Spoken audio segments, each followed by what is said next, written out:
Día para todos, bienvenidos. Muchas gracias a los héroes que se animaron a venir presencial hoy.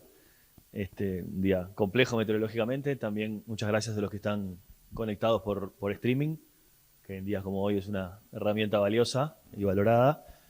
Y bueno, con esta actividad damos inicio al ciclo de reuniones de este año, que obviamente es un año muy particular por ser un año electoral, también particular en nuestro calendario, así que con esta actividad de hoy la idea es dejar un poco planteado cómo estamos viendo el escenario económico para este año y, como es clásico en los años electorales, más sobre la segunda mitad del año, entre el periodo de las elecciones internas y las elecciones nacionales.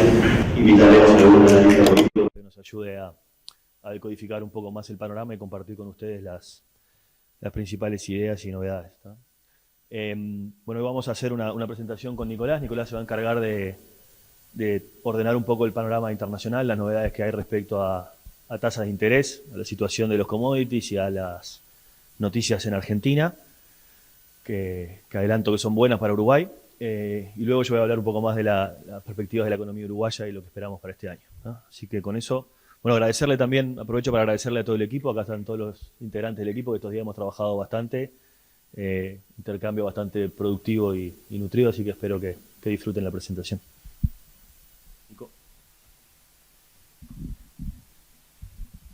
Bueno, buen día, ¿cómo están? Para ubicarnos un poco en dónde estamos parados hoy y dónde estábamos parados en noviembre, a finales de noviembre, cuando tuvimos la última charla. Si recuerdan, nuestro outlook en ese momento era de un escenario de tasas no necesariamente más altas, pero sí en niveles más elevados por un poco más de tiempo.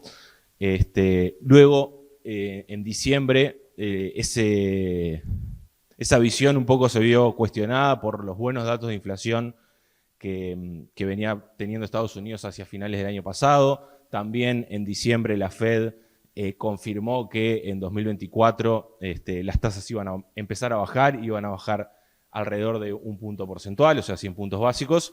Pero ese escenario, si se quiere, más positivo, a medida que fueron pasando los meses, sobre todo con los datos de inflación de enero y los últimos datos de febrero, se vio un poco cuestionado y quizá el escenario base hoy en día es que las tasas efectivamente van a estar más altas, o por lo menos el inicio en la reducción en las tasas de interés va a demorar un poco más.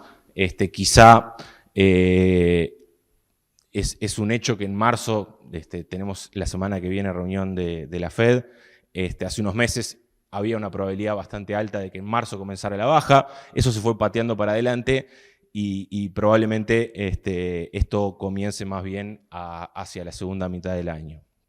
Por otro lado, la otra novedad relevante es el hecho de que el crecimiento en el mundo, si bien se mantiene en niveles por debajo de los promedios históricos, en general el mundo en los últimos 20 años tiende a crecer en torno al 3,5%, 3,5%, 3,8%.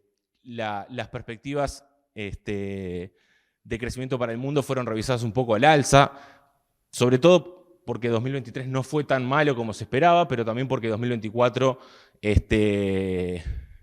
va a mantener buenos niveles de crecimiento. Esto en un contexto de reversión de políticas fiscales expansivas que ocurrieron sobre todo en 2020 y 2021, y en un contexto de tasas de interés altas en todo el mundo.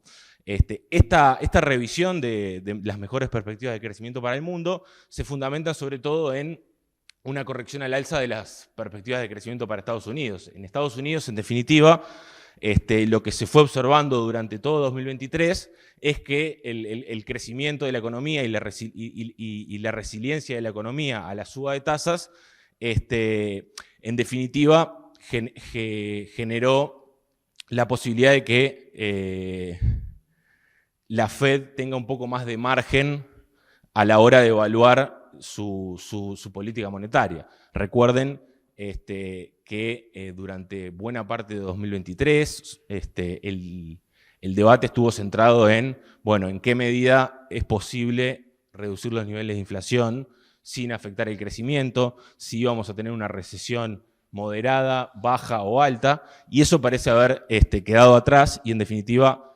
los datos del empleo incluso confirman que el enfriamiento del mercado laboral parece haber tenido un piso en los últimos meses, y de hecho si uno observa los datos de los últimos meses hay una leve mejora. Esto obviamente le da algo más de margen a la Fed para, sobre todo le permite balancear mejor los riesgos de inflación y de actividad en un contexto en donde la inflación, si bien cuando uno mira el dato anual todavía viene mostrando bajas, en definitiva cuando uno observa los datos que ven en rosado, que son los datos mensuales, lo que tenemos es que en los últimos 2 meses la inflación fue de 0,4%, el núcleo, esto es sacando precios volátiles, y lo relevante es que una tasa de 0,4% mensual es básicamente una tasa en términos anuales del 5%. O sea, si tenemos 12 meses de inflación de 0,4%, la inflación se va al 5%, y el objetivo de la Fed es un 2%. Entonces, en definitiva, los últimos datos vienen marcando que las presiones inflacionarias se mantienen en la economía, y esto obviamente ha generado una corrección, en las perspectivas de tasa de interés, esto que les comentaba al principio. Si se fijan en la línea turquesa, que son los futuros al comienzo del año, o sea, qué es lo que esperaba el mercado al comienzo del año, después de la reunión de la Fed de diciembre que les comentaba, y básicamente hacia finales de 2024 el consenso era que iba a haber una reducción de casi 150 puntos en las tasas de interés en 2024, que ese proceso de reversión iba a comenzar en marzo o eventualmente en mayo, y eso cambió bastante. Los futuros de hoy en día marcan una baja más alineada con lo que la Fed dijo en diciembre, pero no hay que descartar que la semana que viene la Fed corrija nuevamente. En marzo, trimestralmente, la Fed revisa sus proyecciones económicas, y creo que no hay que descartar que efectivamente tengamos 75 puntos de baja quizá en vez de 100, y que la Fed no marca inicios, te dice la tasa al final, pero en definitiva las tasas van a estar, la reducción de tasas va a comenzar más tarde, y los niveles de tasas van a estar un poco más elevados por un poco más de tiempo. Esto tiene consecuencias obviamente a nivel de tipo de cambio, ¿no? Cuando uno observa la reacción de los mercados a estas perspectivas respecto de la tasa de interés, lo que ven a la derecha, lo que puede ver es que el dólar contra una canasta de monedas representativas se ha movido casi que en línea con estas perspectivas de reducción de tasas. Cuanto mayor es el cambio esperado hacia abajo, obviamente, en las tasas de interés, más se ha debilitado el dólar. A partir de enero, cuando se empezó a prever que las tasas iban a estar un poco más altas por un poco más de tiempo, el tipo de cambio, el dólar, en definitiva, se fortaleció en el mundo. En definitiva, en este escenario entendemos que a nivel global el dólar se debería mantener todavía en niveles históricamente altos a nivel global, obviamente, durante 2024, pero obviamente quizá más pensando en 2025, uno esperaría que el problema de la inflación en Estados Unidos termine controlándose antes que en Europa. O sea, la baja de tasas en Estados Unidos de todas formas ocurriría antes que en Europa, y eso debería tender a depreciar el dólar a nivel global, que por cierto se encuentra en niveles históricamente altos, ¿no? Lo que vemos a la izquierda es el tipo de cambio real multilateral, o sea, el tipo de cambio, qué tan barato o caro está Estados Unidos, y lo que vemos es que está obviamente apreciado. En definitiva, un contexto de Estados Unidos en donde las tasas se van a mantener más altas por un poco más de tiempo, más altas no, altas, y el inicio de la rebaja de tasas va a estar muy condicionado por los próximos datos de inflación. Recuerden que con los últimos datos la tasa de inflación se va al 5% y el objetivo de la Fed es un 2%. En la otra punta del mundo, en China, si bien no hay no hay nada excesivamente novedoso. En definitiva, lo que sí está claro es que China está convergiendo a tasas de crecimiento más bajas. Esto era previsible, en definitiva, por el envejecimiento de la población. En definitiva, la tasa potencial de crecimiento de un país depende de los niveles de capital físico y de capital humano, que combinados también dependen de la productividad. Entonces, con una población más envejecida, con rendimientos marginales decrecientes del capital, o sea, en definitiva, buena parte del crecimiento en China depende de la inversión y cuando uno invierte 30%, ese punto porcentual número 30 rinde más que cuando uno invierte 40%, lo que te rinde ese punto porcentual número 40. Entonces, en definitiva, es difícil sostener tasas de rendimiento elevadas en un contexto de menor crecimiento con los niveles de tasas que tiene. Yendo más a lo coyuntural, la salida de China de la pandemia fue compleja, ya lo sabemos. En el margen hemos observado que parece haber llegado a un piso, sobre todo cuando uno mira las importaciones, lo que observa es que parecen estar empezando a recuperarse, pero en cualquier caso, la recuperación todavía depende de aspectos todavía frágiles o inciertos. O sea, en definitiva, Argentina tiene problemas, China tiene todavía problemas en torno a su alto nivel de endeudamiento, en su sector inmobiliario, y obviamente el contexto de China es muy relevante para nosotros por su impacto en los precios de los commodities. Como le decía, 2022, 2023 fueron 2 años en donde se combinó un escenario de fuerte suba de tasas de interés y un escenario de enfriamiento de la economía de China. Eso fue un combo, fue como un doble shock hacia los precios de los commodities, que durante 2023 tuvieron niveles no solo mucho más bajos que durante la salida de la pandemia, sino que niveles comparables a 2015-2019, que fue un poco el quinquenio de bajo crecimiento en Uruguay y con un escenario externo complejo. Entonces, en el margen uno debería pensar, bueno, si China empezó a recuperarse, los precios de los commodities parecen haber tocado pisos. Si se fijan, sobre todo en la carne, en la celulosa, hay como un amague de recuperación que obviamente está fundamentado en China, como les comentaba, pero que depende un poco también o por lo menos se ve matizado por esta perspectiva de esta perspectiva de tasas de interés un poco más altas por un poco más de tiempo.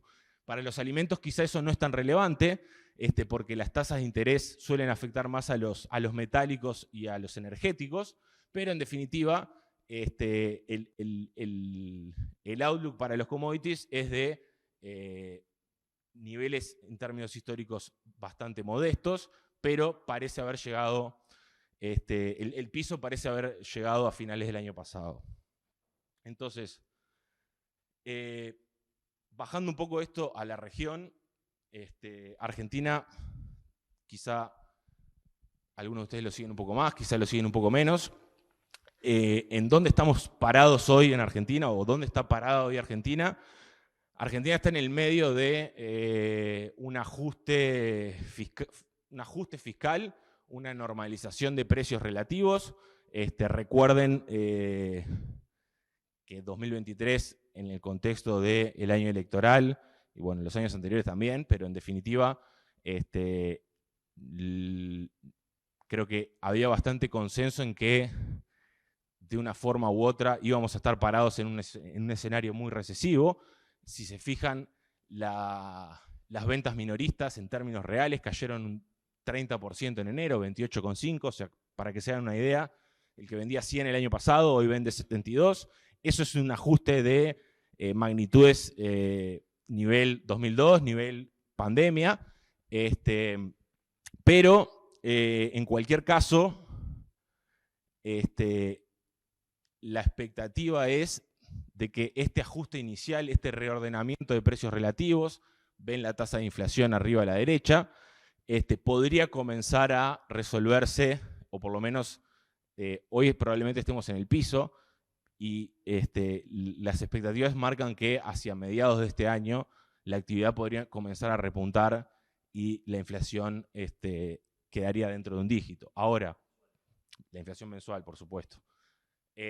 Ahora, eso naturalmente depende de, no solo tiene riesgos sociales en términos de que no es posible mantener un ajuste fiscal, o sea, el ancla del plan fue una corrección de precios relativos, pero también fue un fuerte ajuste fiscal que señaliza al mercado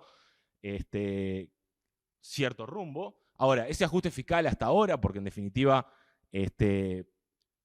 sin cambios legislativos, lo primero que podés hacer es licuar el gasto, sobre todo con estas tasas de inflación.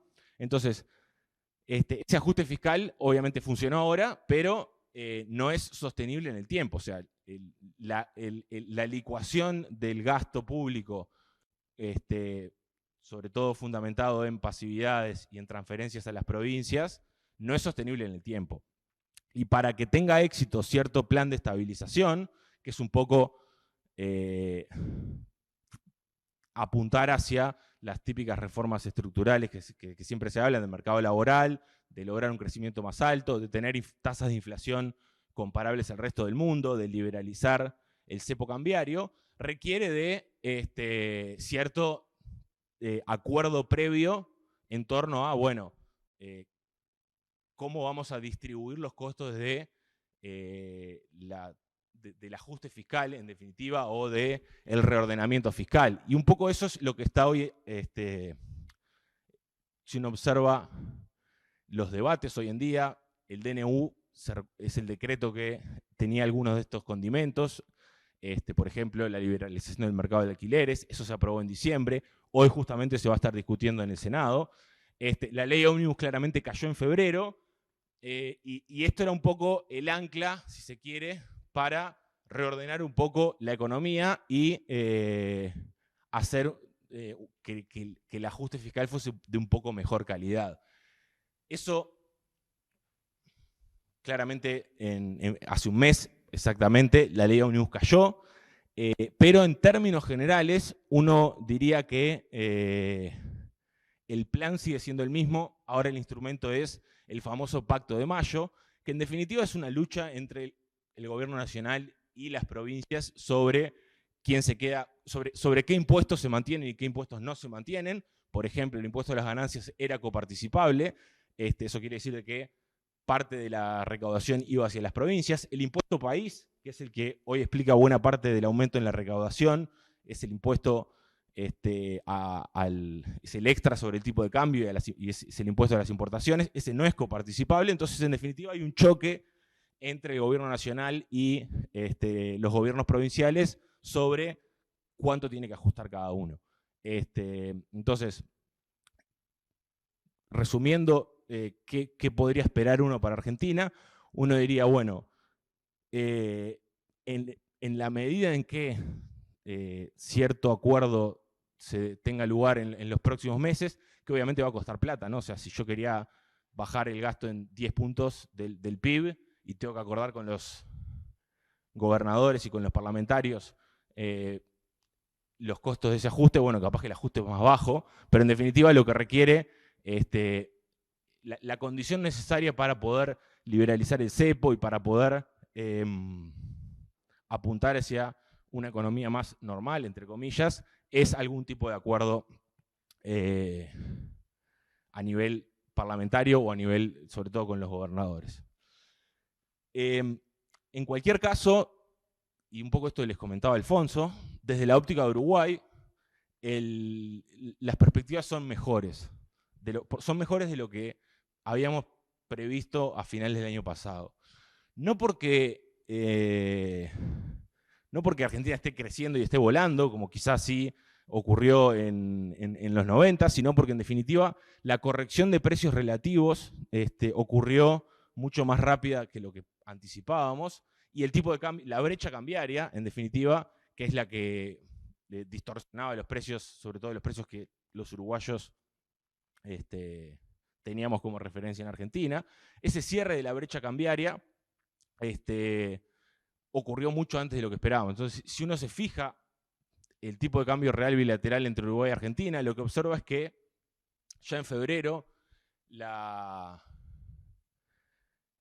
de 44 a 52 no parece mucho, esto es base 100 el promedio de los últimos 60 años, pero en definitiva es una recuperación de casi el 20-25%, y en marzo, en la medida que el dólar blue y el dólar oficial se mantiene estable, con tasas de inflación en los niveles que tiene Argentina, anticipamos que el tipo de cambio real, o sea, en definitiva lo que es lo que nos importa a nosotros, se va a continuar corrigiendo. Acá a la derecha lo que pueden ver es, bajado a tierra esto, que la brecha del precio de los combustibles entre Uruguay y Argentina prácticamente que se cerró en los últimos meses. Entonces, resumiendo, ¿qué esperar de Argentina?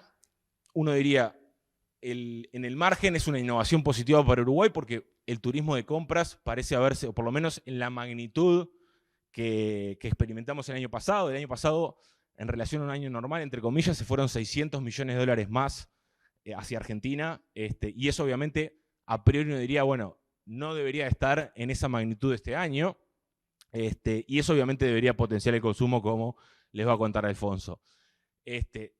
Sin embargo, y siempre hay que decir algún pero, está claro que la situación es frágil y es incierta todavía. O sea, es muy poco probable volver a los niveles del año pasado, pero tampoco es que esté garantizado que en los próximos meses la brecha se vaya a cerrar, ¿sí? Entonces, resumiendo el escenario externo para Uruguay, para el año electoral, en definitiva vamos a tener condiciones financieras un poco más restrictivas que lo que prevíamos hace unos meses, porque las tasas de interés van a comenzar a bajar más adelante en el tiempo. China, la combinación de China creciendo menos y de tasas de interés todavía un poco más altas, no van a o no deberían generar un fuerte rebote en los precios de los commodities. O sea, los precios de los commodities deberían mantenerse, en ausencia de problemas de oferta, en niveles todavía bajos en términos históricos. Y por último, y esta es quizá la mejor noticia del escenario externo en el margen, es que a pesar de que la situación de Argentina es compleja, desde nuestra óptica, el problema, entre comillas, del turismo de compras y la fuga de consumo parece estar, o parece haberse resuelto quizás 6 meses antes de lo que preveíamos. Nosotros lo veíamos más a finales de este año, eso parece estar ya ocurriendo. Entonces, para saber cómo va a impactar esto en Uruguay y a cuánto va a estar el dólar, los dejo con Alfonso. Bueno, gracias, Nico. Estribo sobre esto último que decía Nicolás, ¿no? Nosotros estamos incorporando un cambio del diagnóstico. Hay cosas que no cambiaron demasiado, ¿no? Las tasas altas por más tiempo ya estaban arriba de la mesa desde hace un tiempo. La novedad, como decía Nicolás, es que esto se postergó en el tiempo y es como que se va estirando, ¿no? Y eso es una novedad en el margen. Pero sí es muy relevante el tema de Argentina, porque nosotros el año pasado, cuando invitamos a Carlos Pagni y después, a medida que fuimos haciendo el seguimiento, incorporábamos la idea de que iba a ser difícil la salida de Argentina, que iba a requerir mucho consenso político, que el ajuste fiscal iba a ser muy complejo, y nos imaginábamos que la mejora de Argentina iba a venir hacia fin de año. Obviamente Argentina no está bien todavía, como decía Nicolás, está lejos de despegar, pero ya no nos cincha para abajo, y eso ya es una reversión de un shock negativo del año pasado. Eso es bueno para Uruguay y va a hacer que este año seguramente tengamos un rebote un poco más alto de que nos imaginábamos, ¿no? Entonces, ¿cómo nos estamos imaginando la economía uruguaya este año? En primer lugar, con un rebote importante de la actividad económica. El año pasado crecimos prácticamente cero. Todavía no tenemos el dato oficial, que va a salir la semana que viene, pero sí tenemos ahora el indicador mensual de actividad económica que publica el Banco Central, que prácticamente replica el PIB, y ese número ya nos dice que el crecimiento fue prácticamente nulo el año pasado. Como ustedes saben, cada vez que el Banco Central va cerrando los datos anuales suele introducir correcciones para atrás, así que puede haber alguna novedad por ahí, pero quedémonos con la idea de que el crecimiento de la economía real el año pasado fue virtualmente cero, en un año que fue complejo por la sequía, que perdimos una producción importante de soja, que es donde se ve de repente más el efecto directo, y también algunos otros sectores vinculados al agronegocio, como la ganadería, que tuvieron también baja de la producción, baja la faena, los lácteos también. Todos esos shocks están metidos en este 0,1%, y también un año donde una parte importante del consumo de los uruguayos se fue para Argentina, ¿no? Y eso en términos de PBI quiere decir que el gasto creció, pero se atendió con PBI argentino, no con PBI uruguayo, ¿no? Ahora vamos a ver los números más o menos. Entonces, esos dos efectos importantes que nos afectaron en el 2023, los dos se están revirtiendo probablemente en 2024. Lluvia hay, alcanza a mirar para afuera, espero que no sea demasiada, como también hemos tenido otros años, pero en principio, en términos generales, la sequía se revirtió, la producción está en una condición mucho más normal, y ese efecto negativo del año pasado este año se da vuelta, y también se da vuelta antes de lo esperado, como decía Nicolás, el efecto de Argentina. Nosotros nos imaginábamos que todavía este invierno el turismo de compras iba a seguir activo con Argentina, y tal vez eso no ocurra, y eso también es una noticia buena que se da vuelta. Por eso el crecimiento que estamos proyectando para el 2024, nosotros y nuestros colegas en general, luce alto comparado con el año pasado, pero es básicamente una reversión de shocks. El promedio de estos 2 años no es tan alentador, es 2%, ¿no? Más o menos. Probablemente también este número lo vamos a revisar en los próximos días cuando salgan los datos del Banco Central, pero quedémonos con la idea que va a ser, a priori, desde el punto de vista de crecimiento, un año bueno para Uruguay. Pero no va a ser solamente bueno en términos de crecimiento. En general, nos imaginamos que este 2024 va a ser un buen año para la macro, donde los números van a lucir bien, y sobre todo va a ser un buen año para el consumo. Va a ser un año con crecimiento del empleo, de los salarios, de inflación en dólares. Son todas cosas que hacen que el consumo esté dinámico. La contracara de esto es que cuando hay inflación en dólares también aumentan los costos de producción en dólares, y la combinación de inflación en dólares con commodities bajos compromete la situación, o por lo menos genera un equilibrio no muy favorable para los sectores exportadores, que van a tener un poco más de dificultades, ¿no? Vamos a ver un poquito más esas dos cosas ahora. Ya el 2023, si bien la economía creció prácticamente cero, fue un buen año para el consumo privado, ¿está? Tuvimos algunos trimestres donde el consumo de los hogares estuvo creciendo cerca de 5%, los datos al tercer trimestre, que es el último dato que tenemos, estaba creciendo al 3,5%, pero básicamente el consumo estuvo creciendo en el orden del 4%. Eso no se vio en el PBI necesariamente, porque parte de ese consumo se fue para Argentina, ¿no? Miren acá los datos del turismo emisivo, o como dice Nicolás, el turismo de compra, pero este es el turismo en general, lo que gastamos los uruguayos en el exterior. Los años de pandemia, obviamente. Antes de la pandemia, en el 2019, los uruguayos en Argentina gastábamos más o menos 500 millones de dólares por año. Eso, ajustado por inflación en dólares, da más o menos un valor parecido al del 2022. O sea, podemos decir que el gasto de los uruguayos en Argentina en 2022 es similar al 2019 ajustado por precios.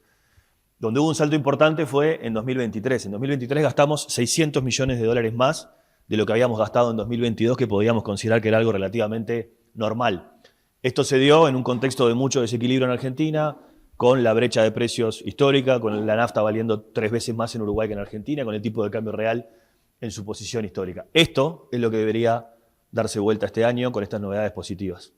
Esta reversión de 600 millones de dólares de fuga de consumo, nosotros la veíamos un poco más adelante en el tiempo porque no esperábamos un ordenamiento tan rápido de Argentina.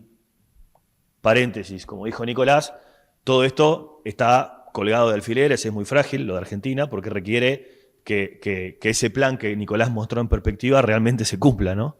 Hoy tenemos otra sesión en el Congreso maratónica por el DNU y el pacto de mayo todavía tiene que avanzar y tiene que cerrarse, pero si las cosas van bien, más o menos, esto debería continuar en este sentido, y esto es una noticia positiva para la economía uruguaya que va a hacer que las perspectivas para los sectores vinculados al consumo mejoren. El año pasado fue un año raro para los sectores vinculados al consumo porque tuvimos, por ejemplo, algunos sectores como venta de autos o importaciones de bienes durables que tuvieron ventas récord seguramente, o casi récord, por el crecimiento, por la inflación en dólares. Hoy a febrero tenemos casi 60.000 unidades, 60.000 autos vendidos en los últimos 12 meses, que es cifra récord. Pero sin embargo, para el comercio de frontera fue un año muy malo, ¿no? Este 2024 debería ser mucho más parejo para los distintos sectores vinculados al consumo, justamente por la reversión de este shock. O sea, 2023 ya fue bueno para el consumo, 2024 va a ser bueno y más parejo, ¿no? ¿Por qué además decimos esto? Estábamos mirando por un lado la competencia argentina, pero si miramos para adentro, venimos de un 2023 donde se crearon 40.000 empleos. Si lo miramos un poquito más en perspectiva histórica, la economía uruguaya está con récord absoluto de puestos de trabajo, no de tasa de empleo, pero sí de cantidad de puestos de trabajo. más o menos 70.000 puestos de trabajo más que la base del 2019 pre-pandemia. Este año seguramente seguirá el crecimiento del empleo, aunque esperamos bastante menor dinamismo. Además de que crece el empleo, está creciendo el salario real, creció 4% el año pasado, nuestras estimaciones es que va a crecer 3% este año, o sea que crece la capacidad de compra del salario en términos de bienes locales, pero como además hay mucha inflación en dólares, también crece la capacidad de compra de los uruguayos en el exterior. Fíjense lo que pasó el año pasado. La economía en 2023, recién mostrábamos, creció 0% en términos reales, ¿no? Pero el PIB en dólares creció 12%. Pasó de 71.000 millones a 80.000 millones, si queremos redondear, y nuestra proyección para este año es un PIB en dólares de casi 85.000 millones de dólares, ¿no? Este también es máximo absoluto, y obviamente esta combinación de más empleo, más salario real e inflación en dólares es lo que hace que es un contexto muy favorable en general para el consumo privado del lado de la demanda y del lado de la oferta para los sectores que están vinculados al comercio y servicios, e insisto con lo que dije antes, más parejo que el año pasado entre los distintos sectores. No es solamente un año bueno para la venta de autos o para los durables, también seguramente para el comercio de frontera y para los servicios que se han visto afectados por Argentina, ¿no? La contracara de esto es la apreciación del tipo de cambio real. Cuando hay inflación en dólares, obviamente los costos de producción en dólares suben, ¿no?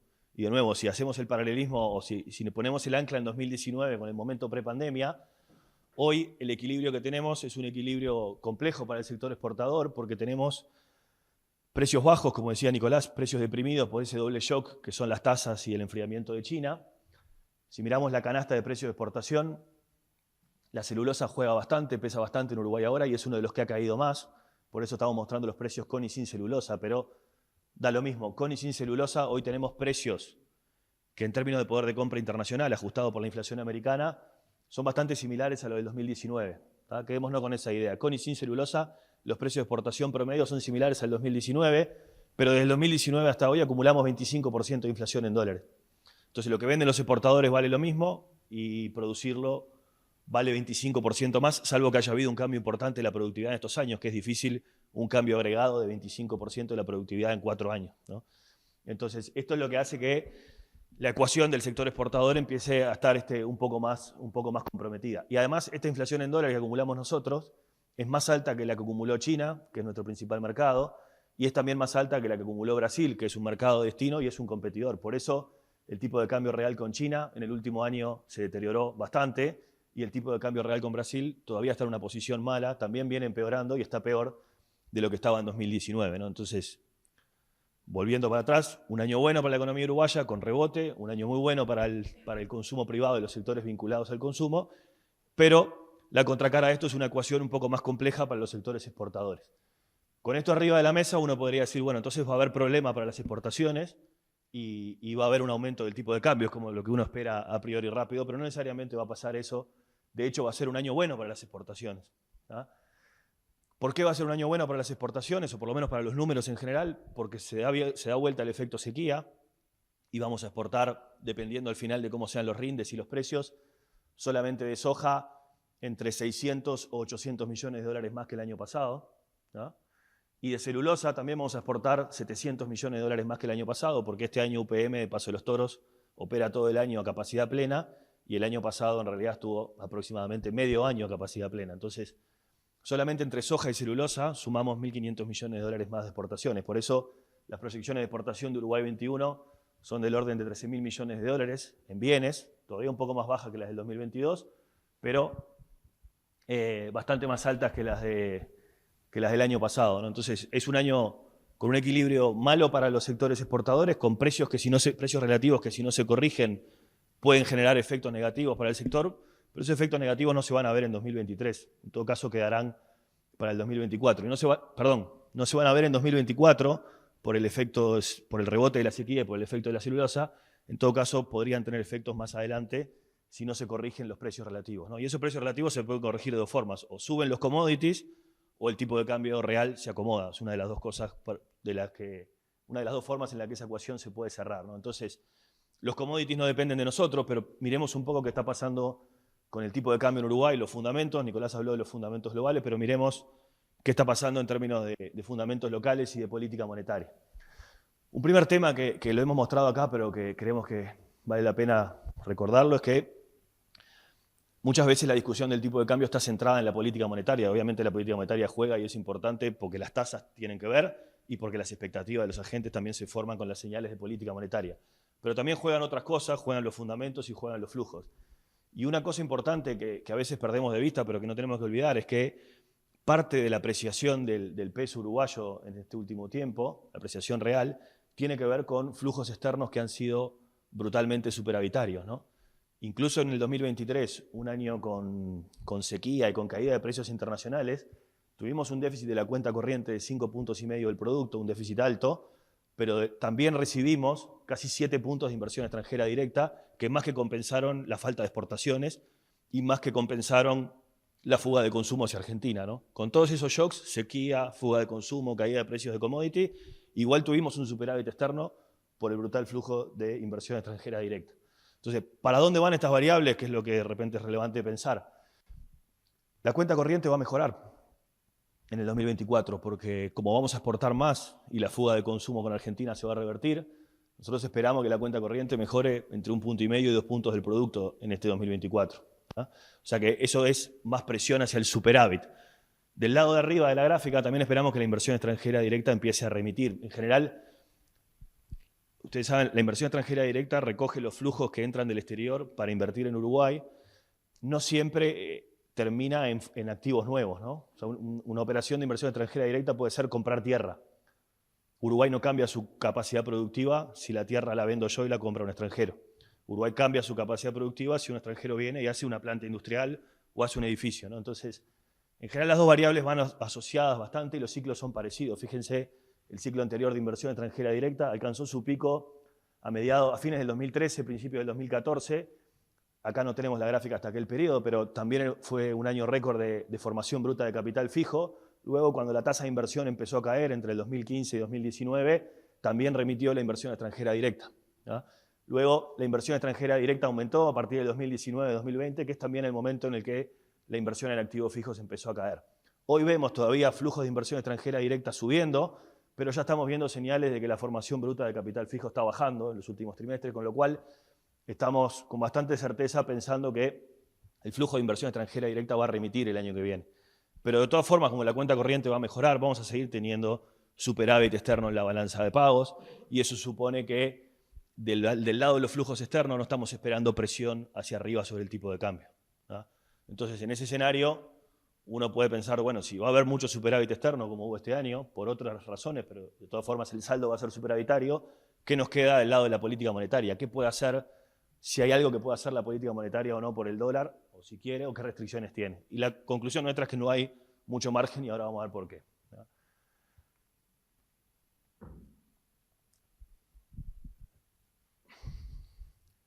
Esa idea de que no hay mucho margen puede ser un poco contradictoria con los niveles de inflación que tenemos hoy, ¿no? El Banco Central y el gobierno han sido exitosos en bajar la tasa de inflación. Salimos definitivamente de aquella zona de inflación en torno al 8% que tuvimos durante los últimos años, y la inflación se ha estacionado ahora en valores más cercanos al 5%, y nuestras proyecciones dicen que la inflación va a estar dentro del rango meta en todo el 2024, repuntando un poco al final, pero en definitiva pensemos en un 2024 con un número promedio de inflación de 5. Hoy tenemos la tasa de política monetaria 9, o sea que la tasa en términos reales comparada con la inflación de hoy es alta, y por eso uno podría pensar, bueno, si la tasa está en 9 y la inflación está en 5, en realidad hay espacio para bajar la tasa y ayudar un poco al dólar. Sin embargo, el problema acá es que las proyecciones de inflación en general están divergiendo. Acá están graficadas las nuestras, pero las del mercado, más o menos alguna décima, van en el mismo sentido, y el mercado todavía no asume este nivel de inflación como algo permanente. En el caso nuestro vamos a explicar por qué. En el caso del mercado habrá otras razones, pero en nuestro caso este rebote de la inflación tiene distintas razones, ¿no?, que ahora las voy a mostrar. Nosotros, ustedes saben, hacemos las proyecciones de inflación abiertas por los distintos componentes de la canasta, y nos gusta mostrar un poco cómo son las tendencias hacia adelante, ¿no? Perdón, un comentario antes. La foto de la inflación en 2024 y sobre todo a mayo del 2024 va a estar bastante ayudada por las frutas y verduras, ¿tá? Frutas y verduras el año pasado con la sequía, en mayo habían alcanzado su máximo precio histórico.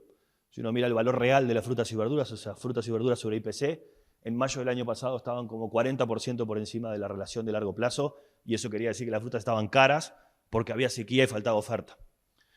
las frutas y verduras ya vienen normalizándose y vienen convergiendo a un valor de largo plazo. Como la base de mayo del año pasado es alta, mayo del 24 contra mayo del 23 va a dar caída de 2 dígitos. Por eso, en nuestra proyección, la línea verde, que es la inflación tendencial, comienza a subir en los próximos meses, pero la línea roja, que es la inflación agregada, se mantiene abajo y tiene como ese piquito a la baja. Ese piquito a la baja es mayo contra mayo del año pasado por el efecto de las frutas y verduras. Entonces, pensemos, por ejemplo, que en los próximos meses la inflación va a estar incluso por debajo del 5, ayudada en parte por las frutas y verduras, pese a que la inflación tendencial va subiendo. Así que hay que poner un ojo ahí en frutas y verduras, pero más allá de ese efecto puntual, igualmente, cuando ese efecto se desaparezca, que es más sobre fin de año, la inflación va a estar en torno al 5%. ¿Tá? Pero las frutas y verduras van a ayudar a que en los próximos meses la inflación esté baja. También ha ayudado la política fiscal, porque los precios administrados, que son los que dependen en parte de la caja del gobierno central, las tarifas públicas, precios administrados que reciben subsidio como el transporte, la salud, han estado creciendo por debajo de sus valores de largo plazo y ahí la política fiscal ha resignado algo de espacio para tratar de que el sistema de precios también se ancle con las tarifas. Los aumentos de tarifas de ahora de enero fueron en general moderados y eso también operan como un ancla de precios. Una de las razones por las cuales la inflación bajó y bajó en forma importante este año pasado es por la apreciación del peso, ¿no? La caída del tipo de cambio permitió que la inflación baje, algunos de los componentes, en particular, fíjense que la inflación de rubros transables, que es la que está graficada aquí en verde, llegó a ser en septiembre del año pasado cerca de 1% interanual la variación.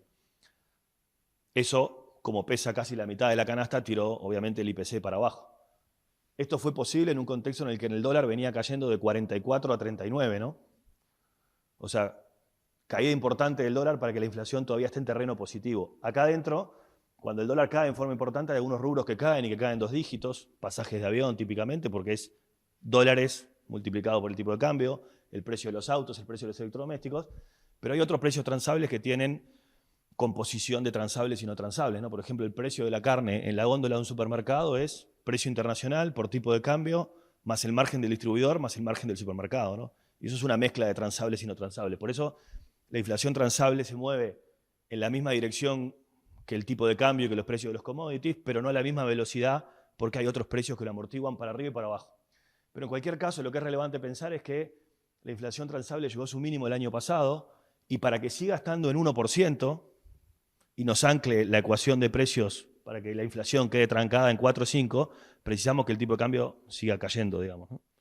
Y eso hoy nosotros por lo menos no tenemos como un escenario posible arriba de la mesa. Entonces, incluso en un escenario de tipo de cambio moderado, como vamos a ver ahora, la inflación transable de a poco empieza a recuperarse y converge a valores más parecidos al 6%. Entonces, lo que nos trajo hasta acá, lo que nos trajo la inflación a 4, a 5, empieza a revertir y presiona para arriba. Y el otro componente importante que en nuestra proyección de salarios, en nuestra proyección de inflación es relevante, es la evolución de los salarios. Este año pasado se dio un evento relativamente atípico, que no va a durar, se va a corregir, de alguna forma se va a corregir, que es como una especie de divorcio entre los precios de los no transables y la evolución de los salarios, ¿tá? Acuérdense que en la canasta, en los bienes no transables, lo que tenemos son básicamente bienes y servicios que no se transan a nivel internacional, donde el salario es un componente muy importante de los precios, porque es una parte importante de los costos y porque también la evolución del salario determina el poder de compra de la demanda, ¿no? Entonces, de los dos lados es relevante. Acá tenemos cosas como el servicio doméstico, servicios financieros, servicios de seguridad, son todos intensivos en salario, con lo cual, si uno grafica esto a largo plazo, lo que ve, y las ecuaciones de nuestros modelos lo muestran, es que es un sistema que funciona bastante en equilibrio y las variables se mueven juntas. El año pasado se divorciaron, los salarios estaban creciendo al 9 y la inflación no transable estaba creciendo al 6,5. Algo se rompió ahí y eso se va a arreglar. Y se puede arreglar de dos maneras, o con salarios que se moderen y las dos variables se junten en algún lugar, o con inflación no transable que converja hacia donde están yendo los salarios, ¿no? Entonces, para nosotros, en nuestros modelos, los salarios son el ancla, porque son el determinante de los precios. Las proyecciones de salario dependen de los convenios y de los ajustes, de cómo se apliquen los correctivos, etcétera.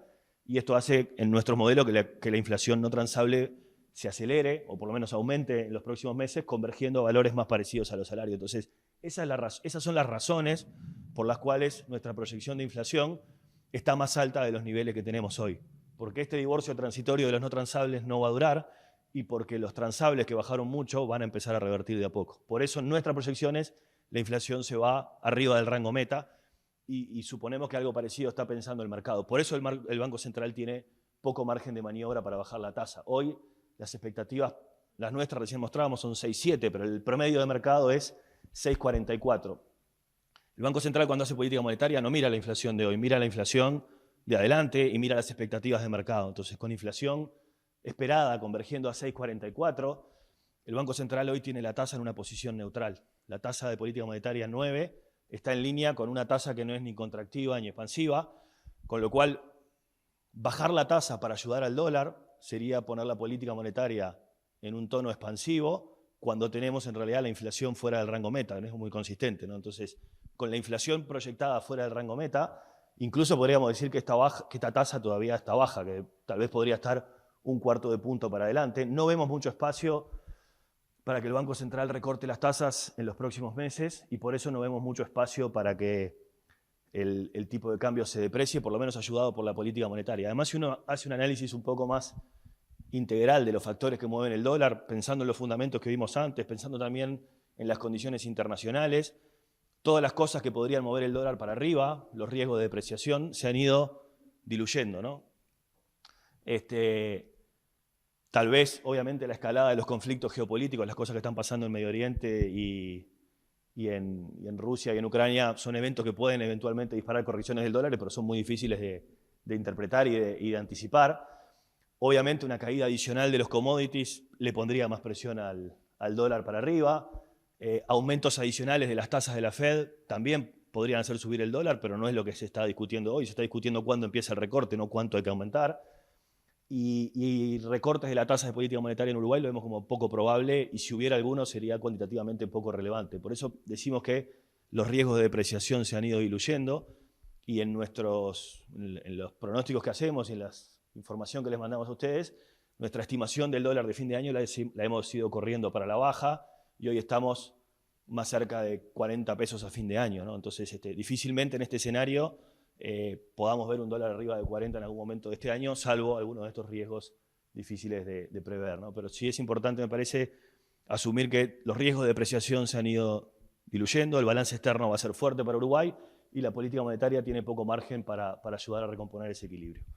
Unos comentarios finales, 5 minutos sobre temas fiscales que a veces son un poco áridos, pero en año electoral siempre es importante repasarlo porque la historia de Uruguay muestra que en los años electorales tiende a haber un deterioro de la posición fiscal, a veces mayor o menor, pero bueno, hay un trabajo de Gabriel Odone con Fernando Lorenzo y con Diego Boal que estimaban más o menos el efecto del ciclo electoral durante el siglo XX.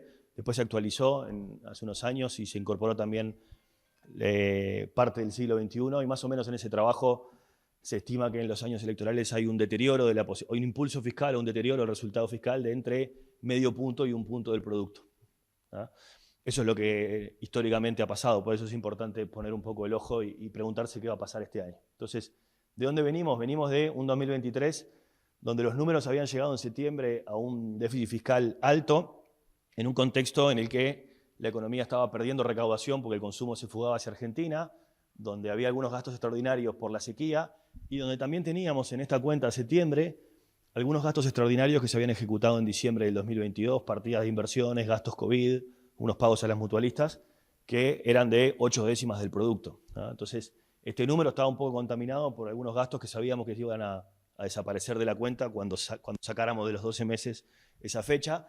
Sabíamos que los números iban a mejorar a fin de año, pero en la última presentación que hicimos en noviembre, Nicolás decía, bueno, todavía tenemos dudas si efectivamente se va a cumplir o no la proyección oficial, porque tendría que, además, haber mejoras en otras partidas de gasto. Bueno, efectivamente, esas cosas pasaron a fin de año, desaparecieron de la cuenta los gastos de una sola vez y hubo contención de algunas partidas de gasto y el déficit fiscal cerró en línea con lo que eran las proyecciones de la rendición de cuenta.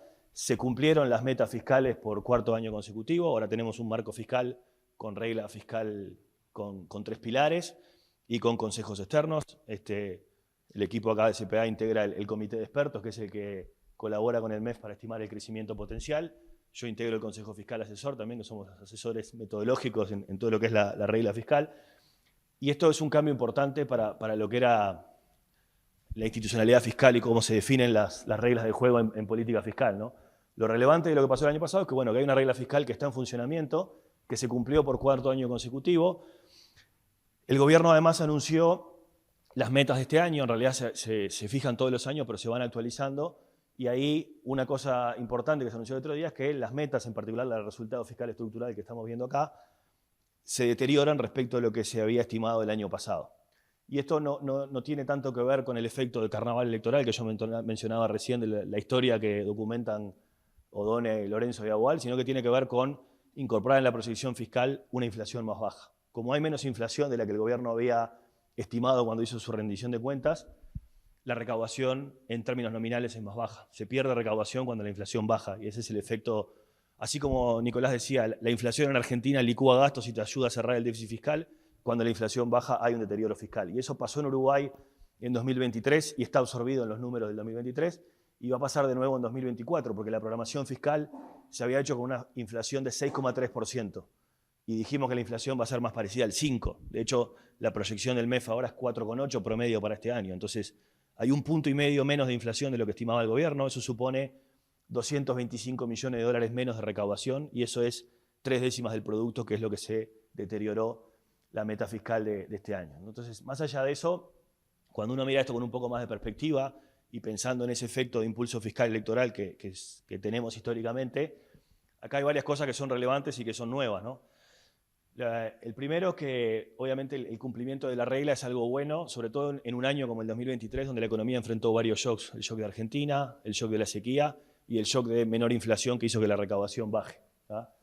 Segundo, que los resultados al final, la regla al final es un instrumento, ¿no? O sea, cumplir la regla son variables instrumentales para que la política fiscal sea sostenible y para que romper con la prociclicidad y con el ciclo político de la política fiscal. Entonces, cuando uno mira los instrumentos, que es la regla, se cumplieron.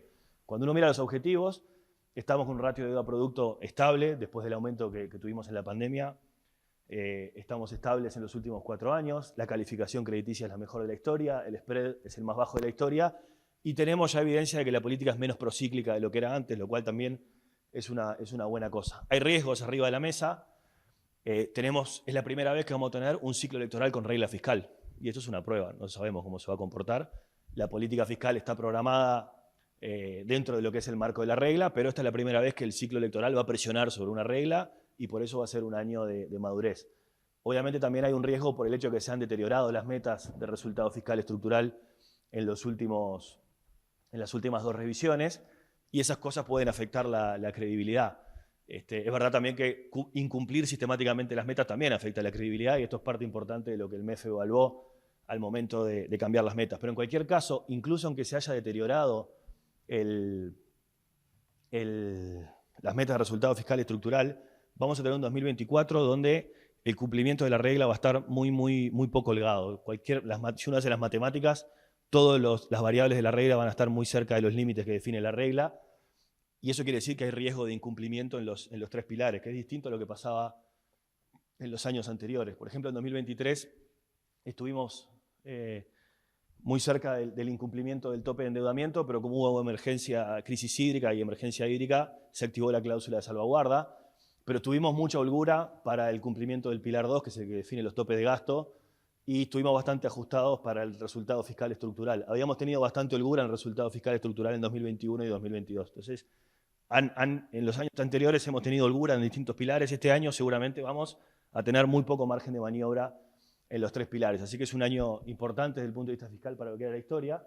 Y además hay un proyecto del MEF con ayuda del BID y de la red fiscal del BIC, que se llama FISLAC, para hacer una revisión de todo este proceso que tuvo Uruguay en los últimos años, que es evaluar cómo fue la implementación de la regla fiscal, qué cosas se hicieron bien, qué cosas funcionaron bien, dónde se puede mejorar y qué tiene que hacer Uruguay para converger a estándares internacionales y a las mejores prácticas en términos de institucionalidad fiscal. Así que esto es un camino que esperamos que sea fructífero y a mediados de año vamos a conocer los resultados de este trabajo, así que bueno, estamos esperándolo con mucha expectativa, ¿no?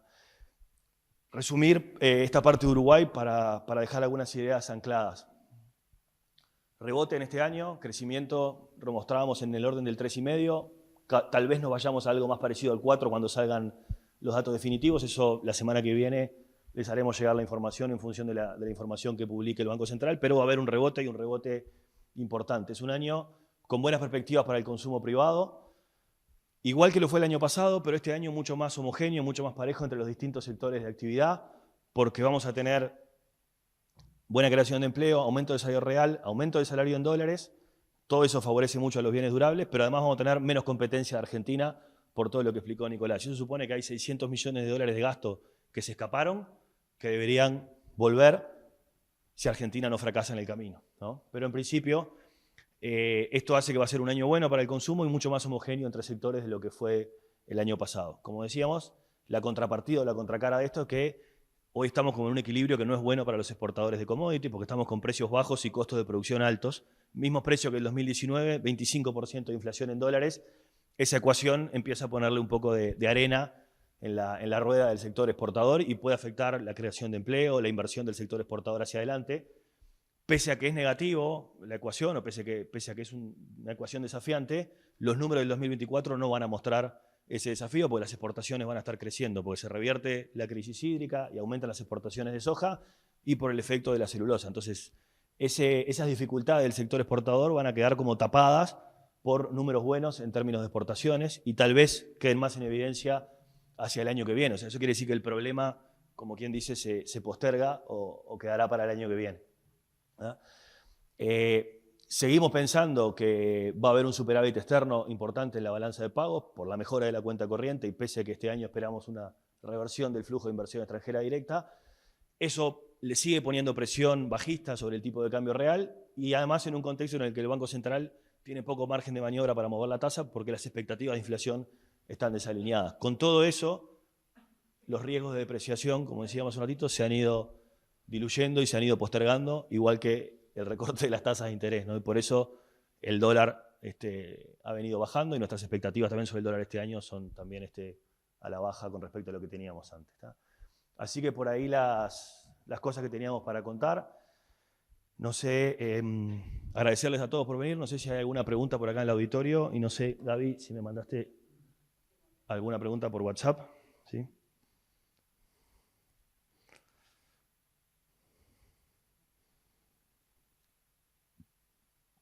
Bueno, una pregunta que tiene que ver con lo que pasó en 2016. Si el exceso hídrico que estamos viendo hoy puede llevarnos puesto a la mejora de la sequía. Bueno, 2016 fue un año, no sé si se acuerdan, que hubo inundaciones o mucha lluvia en el momento de la cosecha.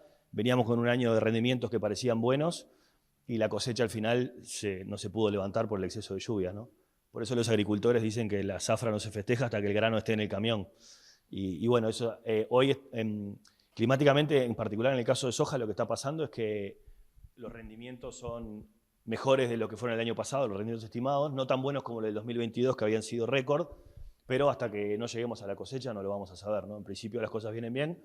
Si esto que está pasando esta semana es transitorio, deberíamos empezar a llegar a una cosecha con condiciones más normales. Si esto no se da vuelta, puede ser que nos arruine un poco parte del rebote, ¿tá?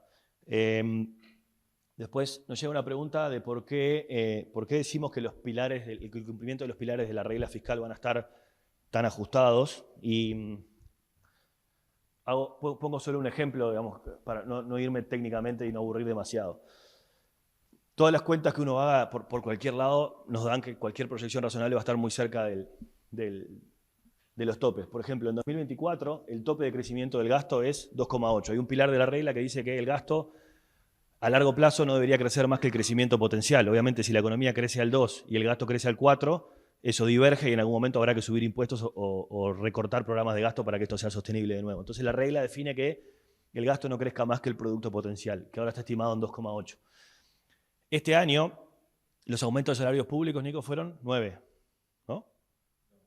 8, sí, pico, perdón.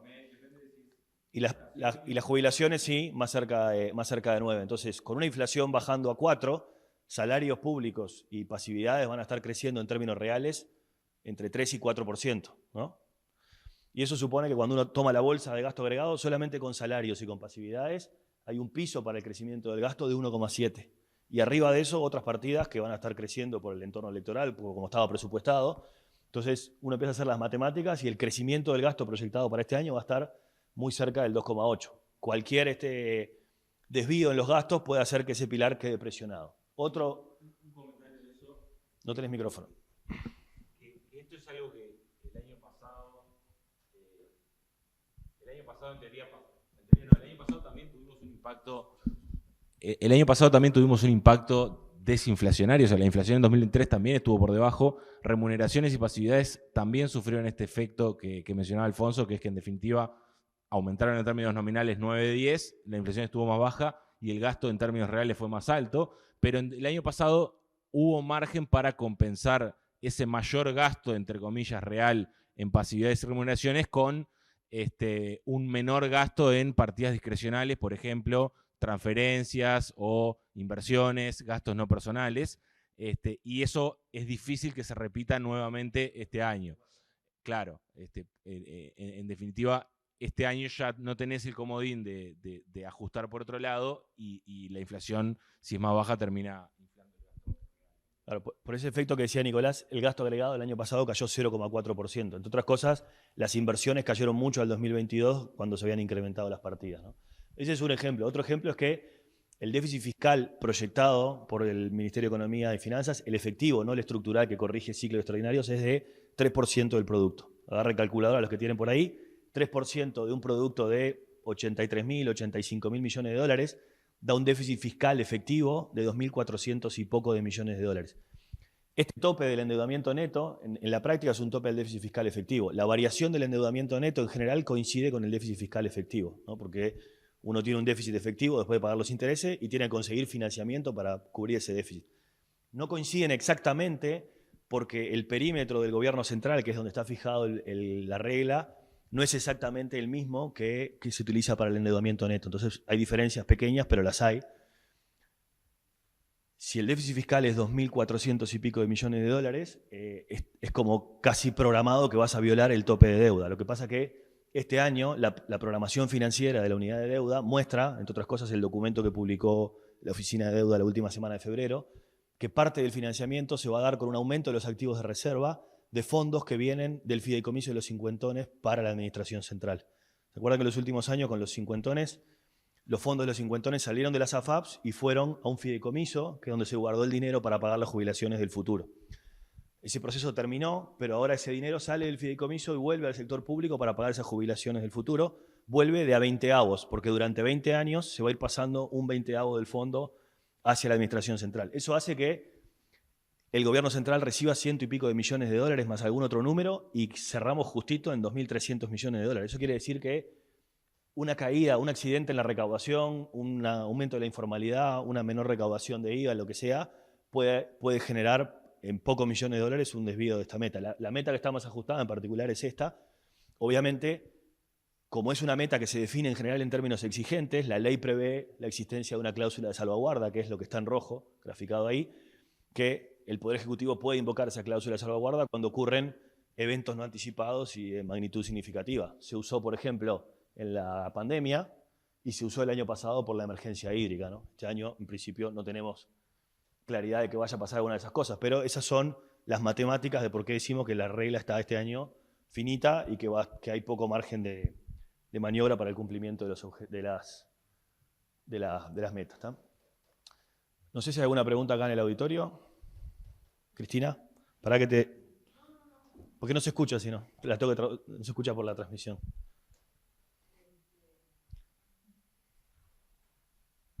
Tú decís entonces que el Banco Central no tiene margen para hacerle un guiño al sector exportador en términos de afectar el tipo de cambio y por eso bajar la TPM, ¿no?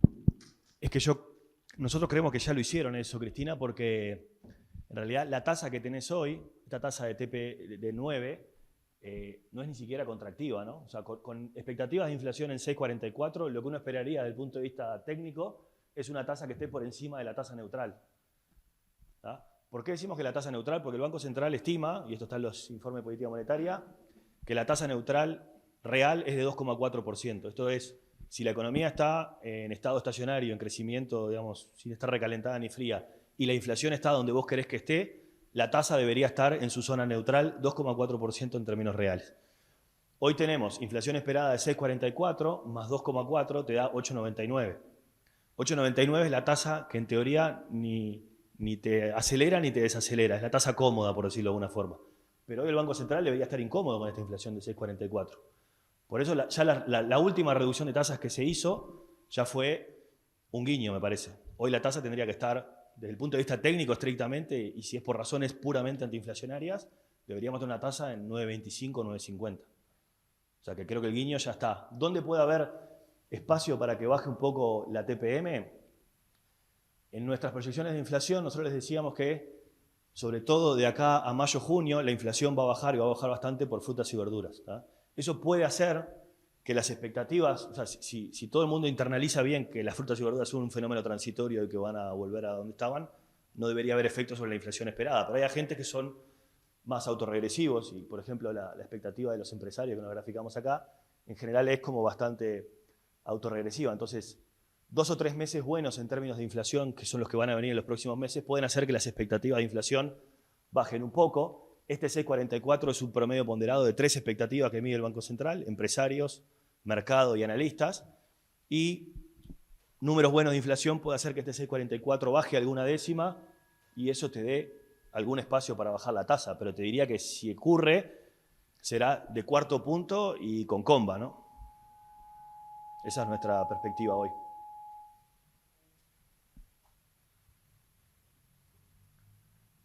¿Alguna otra pregunta por acá? ¿No? Bueno, les agradecemos a todos, sobre todo a los héroes que vinieron hasta acá hoy. Nos vemos probablemente en 2 o 3 meses, antes de mediados de año. Y como les decía, seguramente en el tercer trimestre haremos alguna actividad especial invitando a algún analista político para que nos ayude a decodificar un poco más el panorama. ¿Tá? Así que bueno, muchas gracias a todos y nos vemos pronto.